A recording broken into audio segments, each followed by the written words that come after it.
Hello बच्चों, आज के लेक्चर में पढ़ने वाले हैं VSEPR थ्योरी के बारे में, कंसेप्ट के बारे में, और ये टॉपिक है केमिकल बॉन्डिंग का। तो जो इसका फुल फॉर्म है वो है valence shell electron pair repulsion theory.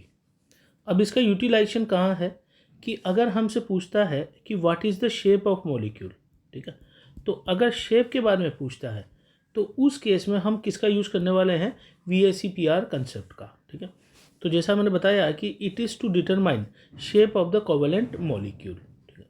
अब जो शेप के बारे में बात कर रहे हैं मॉलिक्यूल की, it is decided by repulsion between electron pairs. तो जो उसके आसपास इलेक्ट्रॉन पेयर होते हैं उनके बीच कितना रिपल्शन है, that factor will decide the shape of A molecule. तो शेप डिसाइड करने के पहले हमें जो है यहाँ पे कुछ चीज़ों का बेसिक नॉलेज होना आवश्यक है। जैसे कौन कौन सी चीज़ हमें पता होनी चाहिए, हाइब्रिडाइजेशन के बारे में आइडिया होना चाहिए, जिसके बारे में एक वीडियो में मैं अलग से बता चुका हूँ, ठीक है। स्टेरिक नंबर कैलकुलेट करना हमें आना चाहिए, तो ये हम एक सेपरेट वीडियोस में देख चुके हैं, ठीक।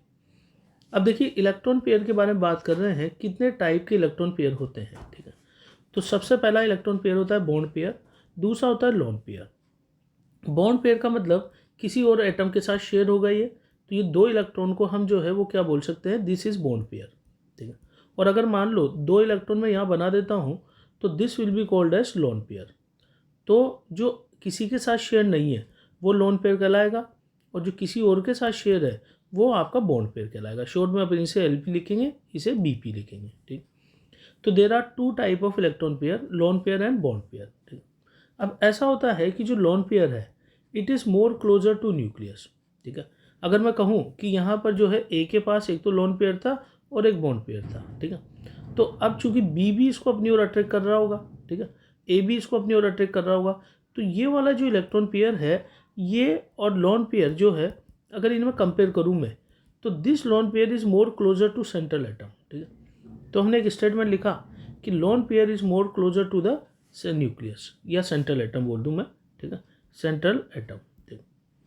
तो अगर हमसे पूछा जाए कि रिपल्शन का ऑर्डर क्या होगा, तो रिपल्शन सबसे ज़्यादा होता है लोन पेयर के बीच में, सबसे कम होता है बॉन्ड पेयर के बीच में, और बीच में होता है इंटरमीडिएट बॉन्ड पेयर और लोन पेयर के बीच में रिपल्शन होता है। इसका मतलब ये है कि जैसे मान लीजिए मैं एक सेंट्रल एटम A लेता हूँ, यहाँ इसके साथ जोड़ देता हूँ मैं B एटम को, और यहाँ मैं बता देता हूँ दो लोन पेयर हमारे पास यहाँ पड़े हुए हैं, ठीक है। तो रिपल्शन सभी के बीच में होगा, इसके बीच में भी रिपल्शन है, लोन पेयर के आपस के बीच में भी रिपल्शन है, और बॉन्ड पेयर में भी आपस में रिपल्शन है, क्योंकि सिमिलर चार्ज है दोनों के बीच में, ठीक है ना, क्योंकि इलेक्ट्रॉन पेयर है ना, तो नेगेटिव चार्ज सब में है, तो इनके बीच में रिपल्शन होना ही है। तो हम ये बोल रहे हैं कि यहाँ पर जो लोन पेयर है दो, इनके बीच का रिपल्शन ज़्यादा होता है क्योंकि ये ज़्यादा पास में होते हैं। किसके कंपेरिजन में, जो बॉन्ड पेयर होते हैं इनके बीच के रिपल्शन के कंपेरिजन में, और ये वाला रिपल्शन कहलाएगा lone pair bond pair repulsion. तो ये स्टेटमेंट हमने जान लिया कि रिपल्शन का ऑर्डर हमारा क्या होता है कि लोन पेयर रिपल्शन ज़्यादा होता है कंपेरिजन टू बॉन्ड पेयर, ठीक। तो इसके आधार पर हम क्या करते हैं, शेप डिसाइड करते हैं। कैसे डिसाइड करेंगे, सबसे पहले मैं लेता हूँ CH4 मॉलिक्यूल। स्ट्रक्चर हमें पता होना चाहिए कि स्ट्रक्चर इसका कैसे होता है। तो यहाँ अगर स्टेरिक नंबर में कैलकुलेट करूँ तो 4 bonded atom plus 0 loan pair, तो स्टेरिक नंबर हो गया 4। अगर स्टेरिक नंबर 4 होता है दैट मीन्स इसका हाइब्रिडाइजेशन होगा टेट्राइडल, हाइब्रिडाइजेशन होगा sp3, ये टेट्राइडल शेप को कैरी करेगा, और जहाँ बॉन्ड एंगल थीटा होता है 109 डिग्री 28 मिनट्स, ठीक है। तो मैंने जैसा बताया कि हाइब्रिडाइजेशन का आइडिया आपको होना चाहिए कि यहाँ स्टेरिक नंबर 4 है, मैं अलग वीडियो में बता चुका हूँ इसको, 4 कॉरेस्पॉन्डिंग टू sp3, और शेप इसकी होती है टेट्राइडल। अब यदि मैं ऐसा करूँ कि दूसरा एग्जाम्पल लेता हूँ मैं अमोनिया, ठीक है। अमोनिया का स्ट्रक्चर ही इस तरीके से है, 3 हाइड्रोजन बॉन्डेड और एक नाइट्रोजन के पास होता है लोन पेयर, ठीक है। तो अब इस लोन पेयर के कारण क्या होता है कि यहाँ पर इसकी जो शेप होगी उसमें डिस्टोर्शन आता है, ठीक है। यानी कि गड़बड़ कहाँ होगी मॉलिक्यूल की शेप में, अगर कोई लोन पेयर नहीं है तो आप जो हाइब्रिडाइजेशन की रेगुलर शेप है उसको आंसर लिख सकते हो, लेकिन अगर लोन पेयर आ गया तो शेप बदल जाएगी, ठीक है। तो क्या होगा कि जो लोन पेयर का जो रिपल्शन है वो ज़्यादा होता है, तो ये जो बॉन्ड एंगल थीटा होगा ये डिक्रीज होता है, ठीक। अब मैं यहाँ स्टेरिक नंबर के बारे में बात कर लेता हूँ। स्टेरिक नंबर 3 बॉन्डेड एटम है और एक लोन पेयर है, तो मिला के 4 हो गया। जब भी स्टेरिक नंबर 4 होगा तो उस केस में हाइब्रिडाइजेशन क्या बोल सकता हूँ, sp3, ठीक है। तो sp3 हाइब्रिडाइजेशन है, इसका मतलब इसका शेप भी क्या होना चाहिए था, टेट्राहेड्रल होना चाहिए था, लेकिन दिस इज़ नॉट टेट्राहेड्रल, तो ये टेट्राहेड्रल नहीं होता है। यही गड़बड़ किस वजह से आती है, इस लोन पेयर की वजह से। तो लोन पेयर क्या करता है, उसकी साइज़ को डिस्टोर्ट कर देता है। अब हमने क्या किया, शेप देखने के लिए हमने इस लोन पेयर को थोड़ी देर के लिए हम भूल जाते हैं। लोन पेयर भूलने के बाद अगर मैं शेप देखूं तो यहाँ से जो ये शेप होती है नाइट्रोजन और उससे 3 हाइड्रोजन जुड़े हुए हैं, तो ये शेप को हम नाम देते हैं ट्राइगोनल पिरामिडल।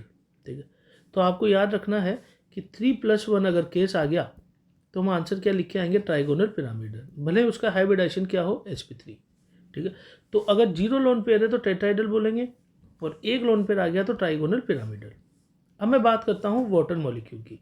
ठीक है, वाटर का स्ट्रक्चर जो है ऑक्सीजन के साथ 2 hydrogen connected by single bond और 2 यहाँ पे इसके पास होते हैं लोन पेयर। ठीक है, अब जैसा कि हमें पता है अब ये 2 लोन पेयर आ गए। अच्छा, बॉन्ड एंगल के बारे में मैंने यहाँ कहा कि जब कोई लोन पेयर नहीं था तो बॉन्ड एंगल आइडियल था 109 डिग्री।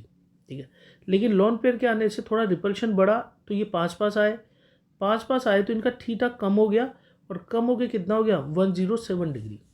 ठीक है, तो ये जो बॉन्ड एंगल में कमी आ रही है, ये कमी आ रही है because of the lone pair. ठीक है, अब वाटर के केस में तो 2 लोन पेयर है, इसका मतलब इनका रिपल्शन और भी ज़्यादा होगा, तो ये जो थीटा होता है बॉन्ड एंगल ये और कम हो जाता है और क्या हो जाता है 104 डिग्री। ठीक, अब मुझे देखनी शेप।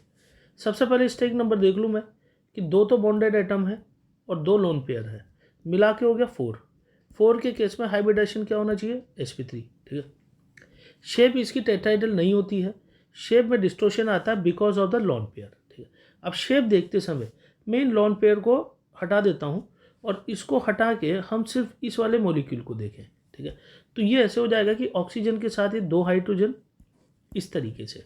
लोन पेयर को आप अभी थोड़ी देर के लिए भूल जाइए। ठीक है, भूलने के बाद हम ये देखेंगे कि शेप मॉलिक्यूल की कैसी आ गई है, this is called as V shape, या मैं इसको क्या बोल सकता हूँ, बैंड शेप, या मैं इसको बोल सकता हूँ एंगुलर शेप। ठीक है, तो ये किस केस में याद रखना है, जब 2+2 हो, यानी कि 2 हमारे पास क्या हो लोन पेयर, 2 बॉन्डेड एटम। ठीक है, तो जैसा हमने देखा कि हाइब्रिडाइजेशन सेम होते हुए भी अगर लोन पेयर आता है तो because of the more repulsion by the lone pair जो डिस्टोर्शन होता है वो होता है मॉलिक्यूल की शेप में, और जो आइडियल शेप उसकी हो सकती थी उसकी शेप उससे डिफरेंट होने लग जाती है। ठीक है, तो हमने ये चीज़ देखी है कि लोन पेयर की वजह से डिस्टोर्शन हुआ है और शेप चेंजेस, तो यही हमारा कंसेप्ट कौन सा है, VSEPR कंसेप्ट।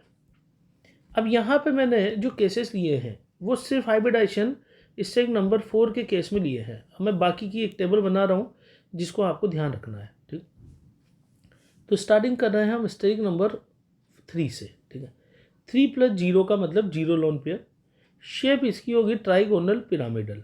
ठीक है, इसकी शेप होगी ट्राइगोनल प्लेनर। ठीक है, तो यहाँ पे जो शेप होगी ये हो जाएगी ट्राइगोनल प्लेनर। इस तरीके से मैं यहाँ पे बना दूँ, ये प्लेनर शेप में कहलाएगा। ठीक, चलिए अगर मान लीजिए एक यहाँ पे आ गया लोन पेयर। ठीक है, तो ये दोनों केस जो है 2+1 वाला केस है। अगर एक लोन पेयर आ गया तो हम इसको बोल देंगे बेंट और इसका स्ट्रक्चर होगा वी शेप या एंगुलर शेप इस तरीके से। 4+0 में समझा चुका हूँ टेट्राहेड्रल होता है इस तरीके से।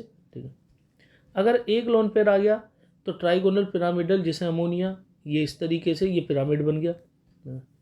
2+2 आ गया, 2 लोन पेयर आ गए तो बेंट या वी शेप, जैसे वाटर का मैंने अभी समझाया वी शेप। अब हम आ जाते हैं 5+0 वाले केस में। 5+0 lone pair trigonal by pyramid, short में TBP, और इसका स्ट्रक्चर हम कैसे बनाते हैं, एक प्लेन में 3 और 2 उसके परपेंडिकुलर प्लेन में इस तरीके से। ठीक है, हम आ जाते हैं 4+1 केस। 1 लोन पेयर यदि है तो हम इस स्ट्रक्चर को बोलते हैं सीसो, और ये स्ट्रक्चर होता है इस तरीके से यहाँ पर ये वाला, और एक लोन पेयर में यहाँ पे रख देता हूँ जिसको हमें देखने की आवश्यकता नहीं है। ठीक है, हम आ जाते हैं 3+2 पर, 2 लोन पेयर इस केस में है। ठीक है, और टी शेप हम इसको बोलेंगे। तो मान लीजिए 2 एटम ये हैं, तीसरा एटम ये जुड़ा हुआ है, तो हम इस शेप को अगर देखें उल्टा करके तो this is T shape structure. ठीक है, तो दिस इज टी शेप।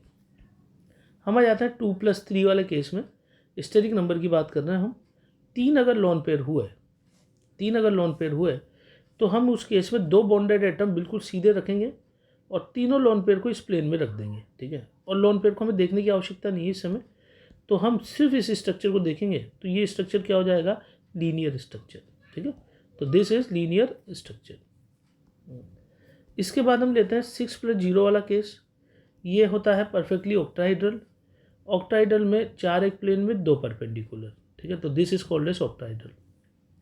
5+1 में 1 लोन पेयर आ गया, स्क्वायर पिरामिडल बोलेंगे, यानी कि 4 एक प्लेन में 1 परपेंडिकुलर में जिसको मैं मिलाऊं तो ये जो है पिरामिड की शेप में आ जाएगा, तो स्क्वायर पिरामिडल। 4+2 में 2 लोन पेयर आ गए हमारे पास, तो ये हो जाता है स्क्वायर प्लेनर, ठीक है। और चारों एटम यहाँ पे इस प्लेन में होंगे, इसके साथ जुड़े हुए, तो एक ही प्लेन में है, इसलिए इसे हम बोल रहे हैं स्क्वायर प्लेनर। 7+0 के केस में 0 लोन पेयर यदि हो तो पेंटागोनल बाई पिरामिड, जिसको हम शॉर्ट में लिखते हैं PBP, और इसमें 5 एटम एक प्लेन में इस तरीके से, 2 उसके परपेंडिकुलर, ठीक। यदि एक लोन पेयर आ जाए तो 6+1 के केस में डिस्टोर्टेड ऑक्टाइडल बोलते हैं, या इसको कैप्ड ऑक्टाइडल भी बोल देते हैं हम, ठीक है। तो उस केस में हम क्या करते हैं, 4 एक प्लेन में इस तरीके से जमा देते हैं, 1 2 3 और 4, ठीक है, और 2 उसके परपेंडिकुलर। तो दिस इज डिस्टोर्टेड ऑक्टाइडल। या कैप्ड ऑक्टाइडल को हम क्या करते हैं, एक लोन पेयर को हम इस तरीके से प्लेन के यहाँ पे दूर दिखा देंगे, ठीक है, तो कैप्ड ऑक्टाइडल है।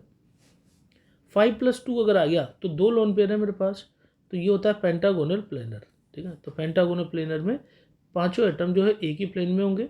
अच्छा, लोन पेयर जो है वो परपेंडिकुलर प्लेन में बना दे, जिनको हमें देखने की आवश्यकता है नहीं। तो शेप देखते समय हम लोन पेयर को नहीं देखते हैं, सिर्फ बॉन्डेड एटम्स को देखते हैं, तो ये बन जाएगा हमारा पेंटागोनल प्लेनर। एक ही प्लेन में जो है 5 एटम होंगे, ये बीच में सेंट्रल एटम, ठीक है। तो बच्चों ध्यान रखिए कि यहाँ पर केमिकल बॉन्डिंग में जो बहुत इंपॉर्टेंट चीज़ है वो है मॉलिक्यूल का शेप, ठीक है। शेप के लिए आपको कुछ बेसिक नॉलेज होना आवश्यक है। सबसे पहले तो आप स्टेरिक नंबर कैलकुलेट करोगे, स्टेरिक नंबर के आधार पे हाइब्रिडाइजेशन निकालोगे, ठीक है। और हाइब्रिडाइजेशन निकालने के बाद ये देखोगे कि लोन पेयर वहाँ पर है या नहीं है। अगर लोन पेयर आ गया तो उस केस में there is a distortion in the shape, shape थोड़ी डिफरेंट हो जाएगी, ठीक है। जो उसकी आइडियल शेप होती है उससे थोड़ी सी डिफरेंट शेप हम आंसर में लिखेंगे। और ये वाले केस आपको बिल्कुल रटे हुए होने चाहिए। तो ये जो मैंने केस लिखे हैं इनको बार बार आप रिवाइज करके, यहाँ 3+0 से स्टार्ट करते हुए, अच्छा 2+0 वाला केस यदि होता तो फिर उसको मैं लीनियर के केस में लेता, जैसे एक सेंट्रल एटम ये है, ये इधर ये इधर, तो फिर हम इस स्ट्रक्चर को क्या बोलते हैं, लीनियर। यहाँ पे लोन पेयर का केस है नहीं, इसलिए उसको मैंने नहीं लिखा है। तो ये वाले केसेस जो मैंने बताए हैं ये आपको बिल्कुल मेमोराइज होने चाहिए, ताकि कोई भी एक नया स्ट्रक्चर आ जाए तो आप उसका शेप बता सको, ठीक है। जैसे मैं एग्जांपल लिखता हूँ, सपोज मैंने लिखा है जिनोन O2F2। अब एग्ज़ाम में आया कि इसका जो है शेप बताइए, ठीक है। तो शेप बताने के लिए जो मेरे प्रीवियस वीडियोस हैं वो आप उनकी मदद लीजिए कि जिनोन में वैलेंसी इलेक्ट्रॉन होते हैं 8, नोबल गैस है। ऑक्सीजन हमेशा जोड़ते हैं डबल बॉन्ड से, ठीक है। फ्लोरीन यहाँ पे सिंगल बॉन्ड से। अब आप देखते हैं कि कितने इलेक्ट्रॉन काम आ गए इसके जिनोन के, 1 2, यहाँ 3 4 5 6, और जिनोन के वैलेंसी शेल में 8 इलेक्ट्रॉन पाए जाते हैं, तो एक मैं यहाँ बना दूंगा लोन पेयर।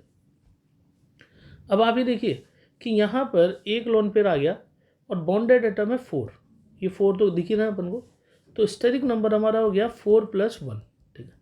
तो हम 4+1 के आधार पे बोल देते हैं कि 5 अगर होता है तो हाइब्रिडाइजेशन इसका sp3d, ठीक है। और यदि शेप पूछी जाए तो फिर हम आ जाते हैं इस VSEPR थ्योरी पे। 4+1 का केस है, ये टेबल अगर हमें याद है तो 4+1 का केस ये कहाँ जाएगा, ये इस केस में सीसो स्ट्रक्चर हम इसका आंसर लिख देंगे, ठीक।